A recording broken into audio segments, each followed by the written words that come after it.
नमस्कार सांग माने मु लिपि आपण मानक स्वागत करुचे आज गोटे नुआ वीडियो को सांग माने होली आसलानी से आमे होली स्पेशल आज गुजिया बनैया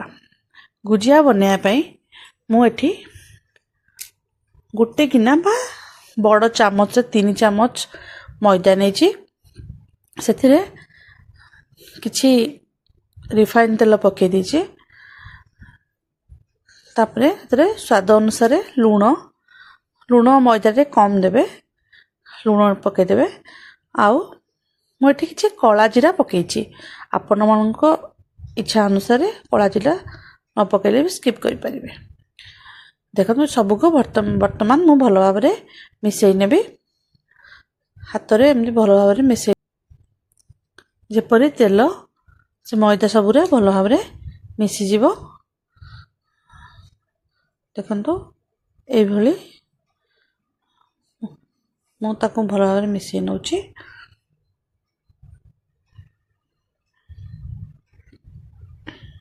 सब मिसई सारापर आपण मैंने हाथ रे से मैदा को गुंडा कर देखिए जदि बिंडा होथुबो बा मुठा कले एमती होथुबो ताल जानिबे जे आपनकर वर्तमान हो सारानी बोली।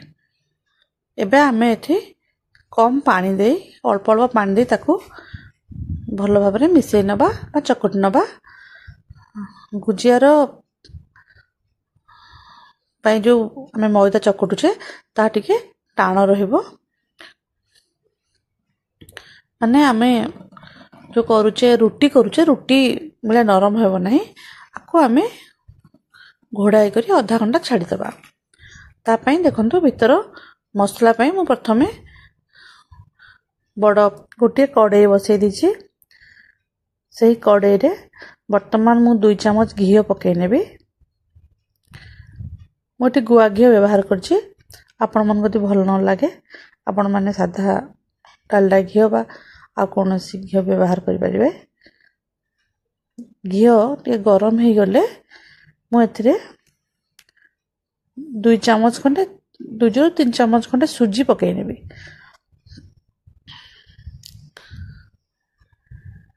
सांग माने मो वीडियो भल लागिले आपण माने लाइक शेयर और सब्सक्राइब करबा को भूलिबेनी। बेल आइकन टी को मध्य क्लिक करनेबे जहाँ फल नुआ नुआ वीडियो नोटिफिकेशन आपण मन पाखु पळै आसीबो।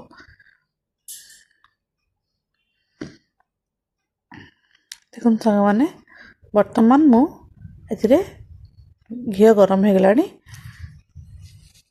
मु सुजी पकई नेबी।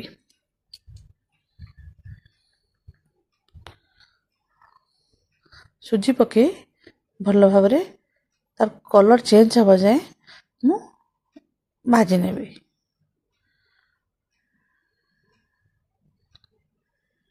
सुजी पूरा ब्राउन कलर हेबो नाही।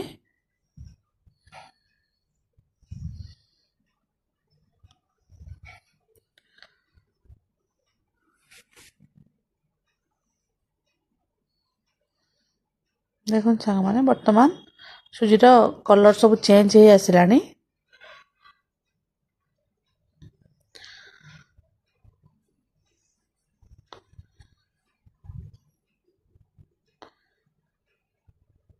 तापरे मु ते खुआ 250 ग्राम आनीथिली एजे खुआ पकई नेली।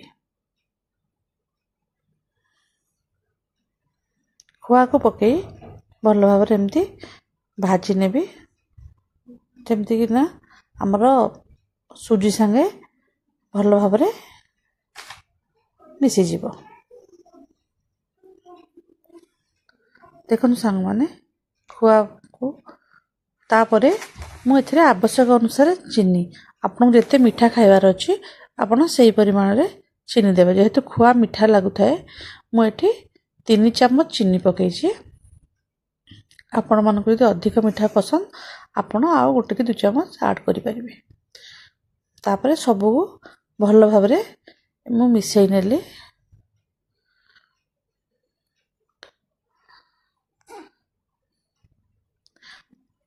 एठी वर्तमान कोकोनट पाउडर थिले भी आपण माने ऐड करि परिबे।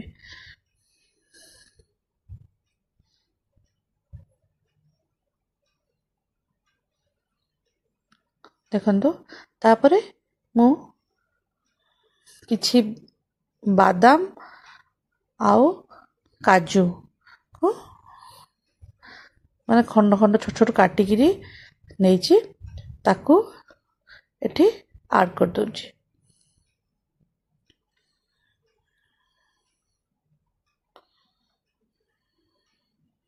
ସବୁକୁ ଭଲ ଭାବରେ ମିଶାଇ ଦେବି। ତାପରେ ଆକୁ ଥଣ୍ଡା ହେବା ପାଇଁ ଛାଡ଼ିଦେବି। ଦେଖନ୍ତୁ ସାଙ୍ଗମାନେ, ବର୍ତ୍ତମାନ ମୁଁ ଗ୍ୟାସ୍ ଅଫ୍ କରିଦେଲି। ଥଣ୍ଡା ହେଇକିରି ଅଧା ଘଣ୍ଟା ପାଖାପାଖି ହେଇସାରିଲାଣି। ଏବେ ମୁଁ କରଞ୍ଜି ପ୍ରସ୍ତୁତ କରିବା ପାଇଁ ସେଇ ଯେଉଁ ଅଟା ଆଗରୁ ରଖିଥିଲି ତାକୁ ଛୋଟ ଛୋଟ ଏମିତି ଗୋଳା କରି ନେଉଛି।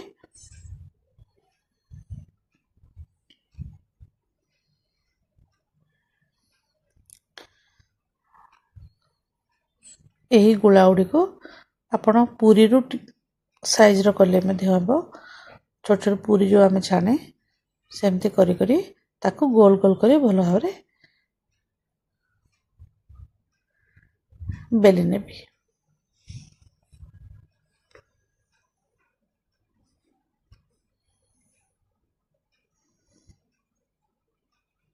ମୁଁ ଏଠି କିଛି ମଇଦା ଦେଇକି ବେଲି ଦେଉଛି।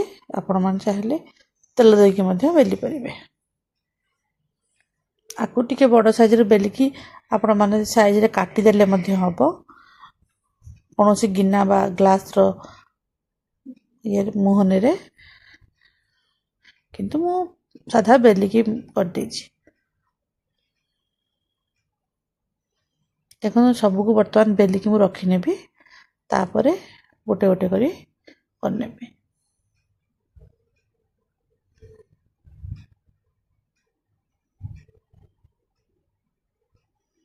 ବେଶୀ ପତଳା କରିବେ ନାହିଁ।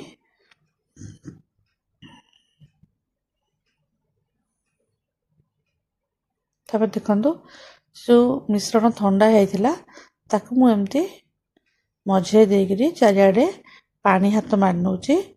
ଆଉ ତାପରେ ତାକୁ ସାଇଡ଼ରୁ ଏଇଭଳି ମୋଡ଼ି ନେଉଛି।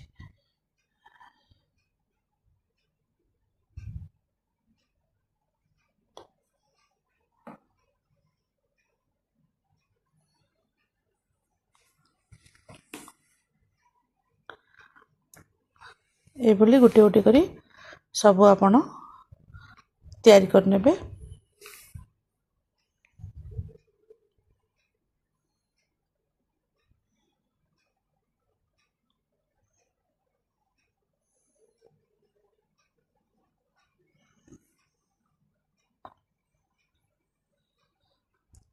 ଜଣେ ଜଣେ ସାଧା ନଡ଼ିଆ ପୁର ମଧ୍ୟ ଦେଇକରି ବନାନ୍ତି, ସେଇଟା ମଧ୍ୟ ବହୁତ ଭଲ ଲାଗେ ଖାଇବା ପାଇଁ।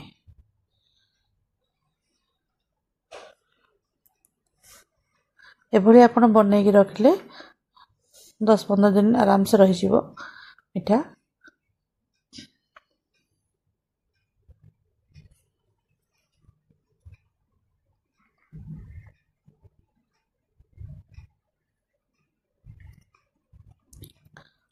ବର୍ତ୍ତମାନ ମୁଁ ତେଲ କଡ଼େଇ ବସାଇ ନେଇଛି।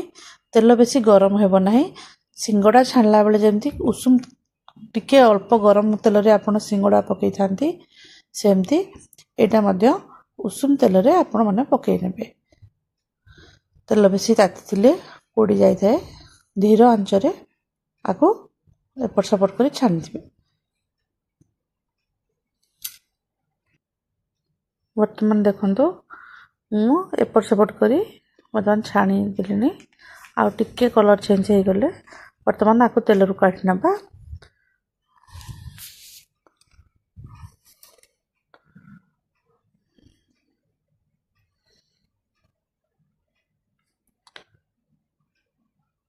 ଆପଣମାନେ ଘରେ ହୋଲିରେ କ'ଣ ପ୍ରସ୍ତୁତ କଲେ କମେଣ୍ଟ କରି ଜଣାଇବେ।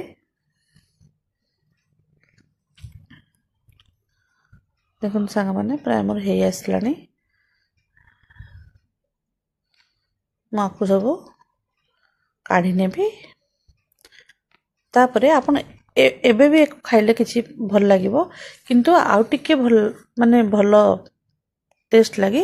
ମୁଁ ଚିନି 1 କପ୍ ଚିନିରେ ଅଧା କପ୍ ପାଣି ଦେଇ ତାକୁ ଶିରା ପ୍ରସ୍ତୁତ କରିଥିଲି। ଆଉ ସେ ଶିରାରେ ସାଙ୍ଗେ ସାଙ୍ଗେ ପକେଇକିରି ଏଇଭଳି 2-3 ଥର ଏପଟ ସେପଟ କରି ତାକୁ ମୁଁ କାଢ଼ି ନେଇଥିଲି।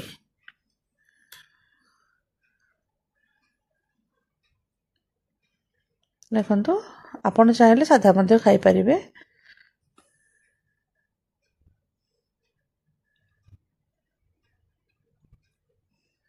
ଦେଖନ୍ତୁ ସାଙ୍ଗମାନେ, ମୁଁ ସବୁ ଭୁଜିଆକୁ ଏଭଳି ଚିନି ଶିରାରେ ପକାଇ ଟିକେ 2 ମିନିଟ୍ ପରେ ଏମିତି